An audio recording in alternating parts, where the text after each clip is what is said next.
Hey, happy Friday evening to everybody. I wanted to hop on because I just sat down and watched a movie and wanted to give my thoughts on it. Now, this isn't a movie at the theater. This was a movie I watched here at home.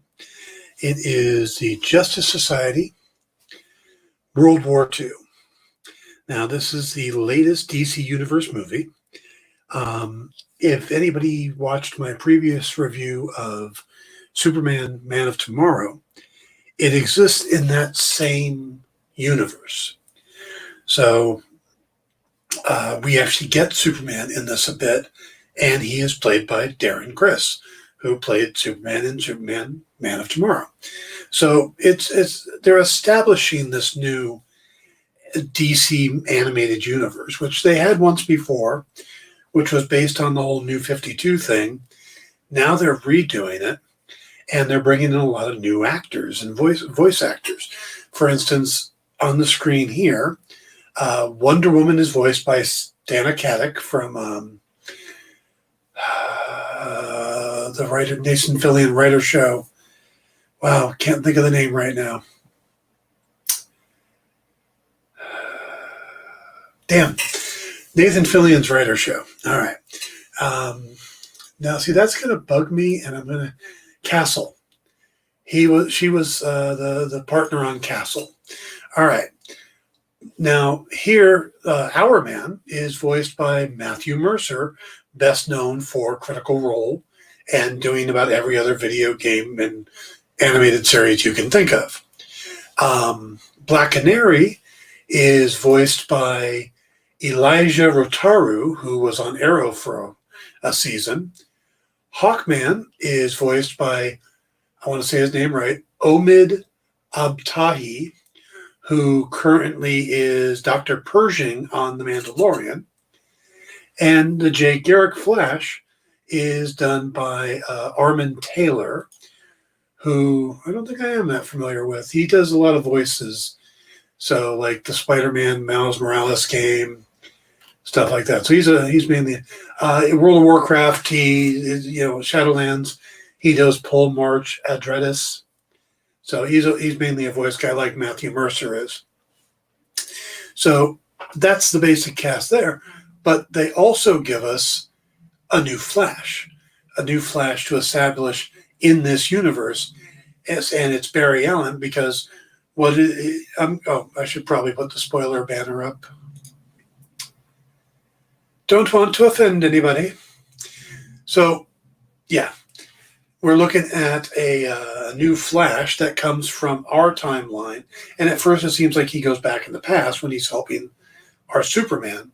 But instead we realize he's jumped planet. So this is kind of a Earth 1, Earth 2 thing.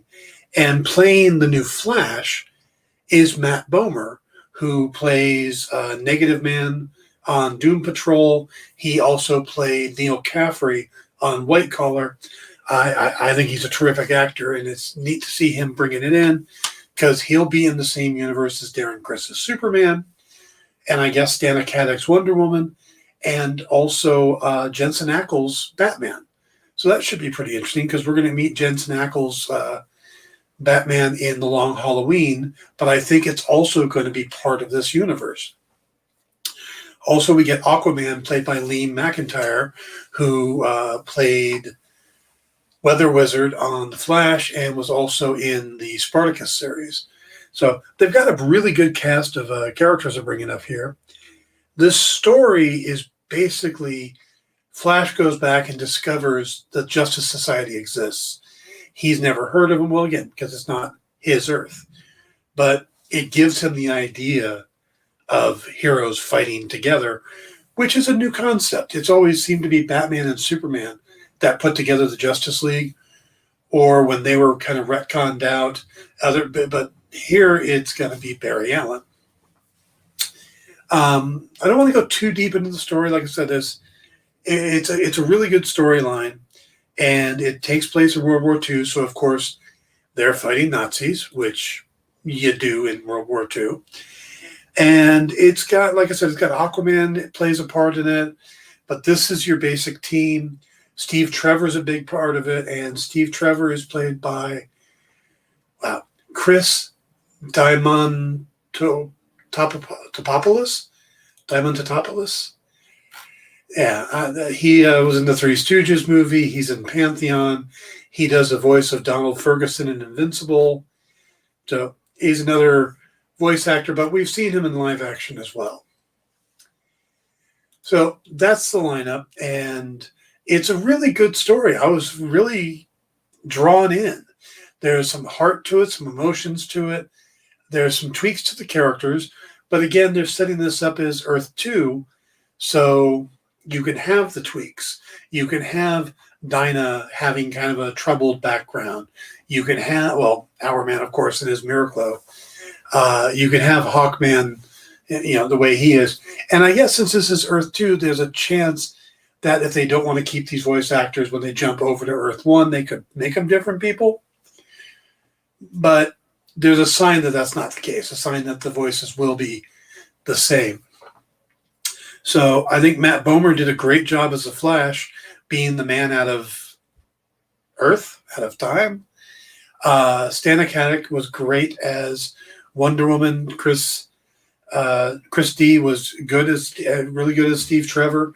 All of them did a good job. They were able to showcase each character really well, and I was a big fan of the last DC Universe animated series, or where they did with the different. They just had.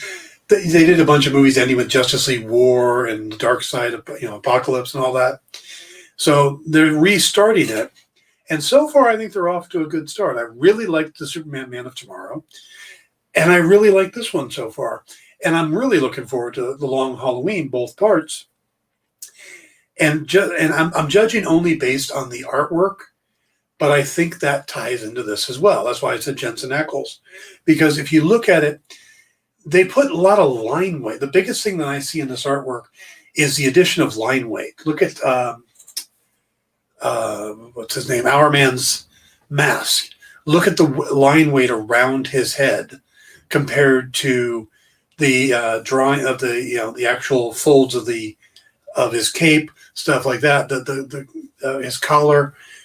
Normally in an animated series, you don't get that kind of differentiation in line weight.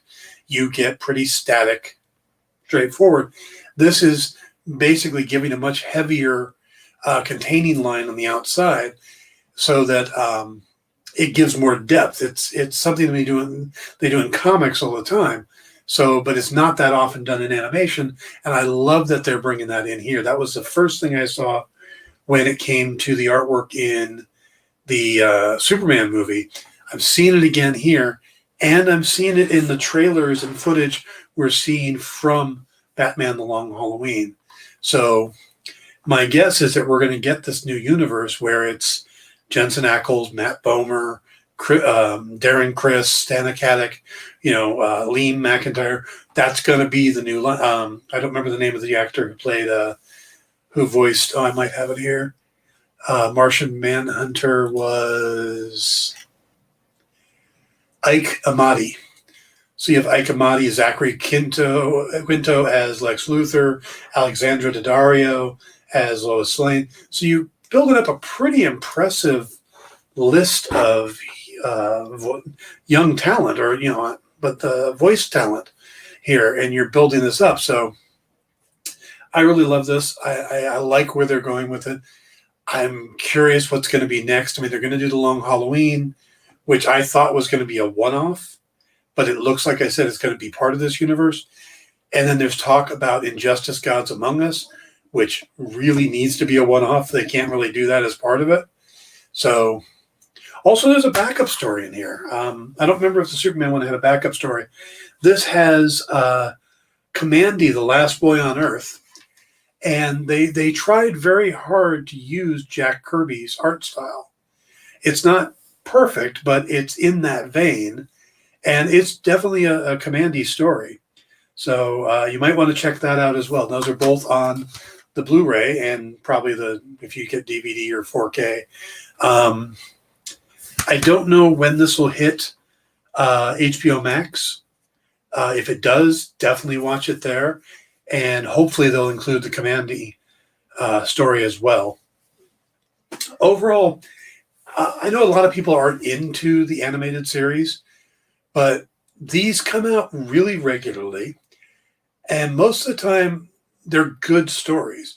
A lot of times they're adapting stuff like The Long Halloween, or they did Hush not that long ago, those type of things. Here, you're getting kind of a mix.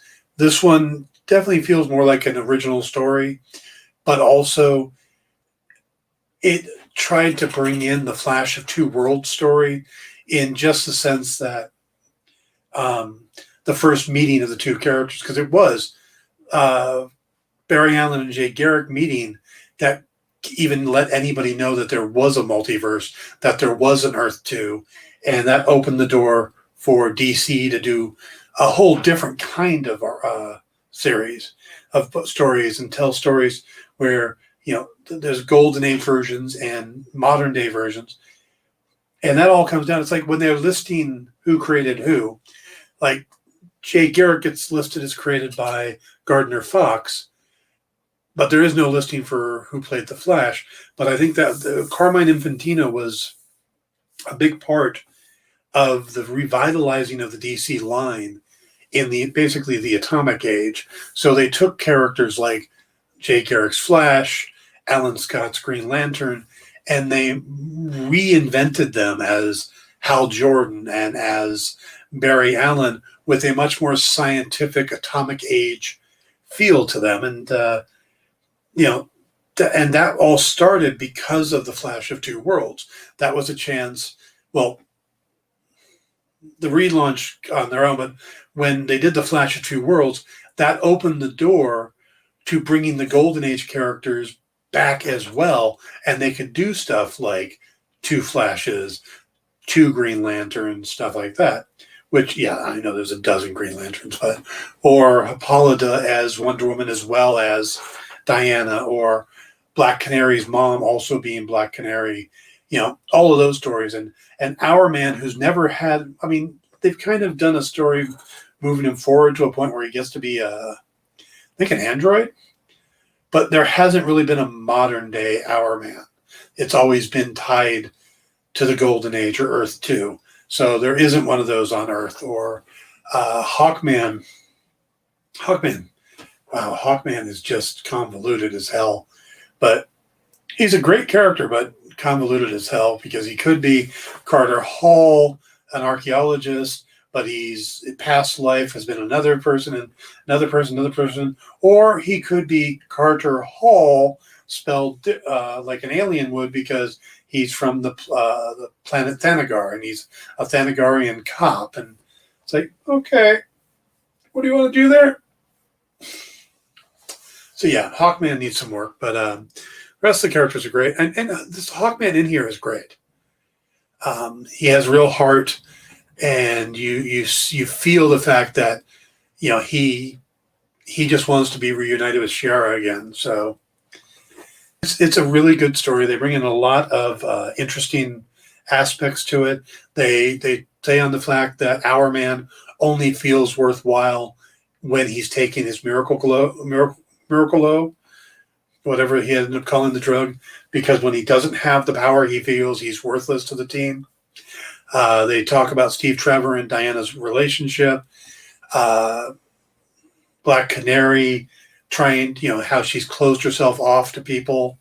They bring in all of those aspects of the character, and it's really interesting because they spend a lot of time on the characters here, and you don't get that in most animated features. I mean, this really isn't geared towards kids that much. But it's a really good story. So if you like the DC characters, you want to see them building a new universe of DC animated, check out this. Check out Superman, Man of Steel, or Man of Tomorrow, and keep an eye out for Batman: The Long Halloween, which will be coming out in 2 parts this summer. So that's it. Just thought I'd pop on and talk a little bit about this movie. I really liked it. I recommend it for any fans of comics, or, I know a lot of people, like I said, have a problem with animation. But if you just watched Invincible, then you're okay with animation. This is a fun movie. So check it out. All right, guys. I will be back Sunday night with Pop Go the Writers. We're doing a special classic television night where Irene Adler will be joining me again, and we'll be talking about season 2 of Mannix. And then if you haven't checked it out, look for the Dan Wickline Show, which takes place on the Comic Book Shopping Experience, Comic Book Shopping Experience, or at @the_EXP1 over on Instagram. And that's, where I do my show 3 nights a week now. Tuesday, Wednesday at 2 p.m. Pacific, 5 p.m. Eastern, and Thursday at 6 p.m. Pacific, 9 p.m. Eastern. So join me there next week. Also, I do in-stores this week on that channel as well at 5 p.m. Pacific, 8 p.m. Eastern. Never thought I'd be spending this much time live. This is my day off, by the way. So, all right, guys, have a great night. Thanks for watching, and we'll talk soon.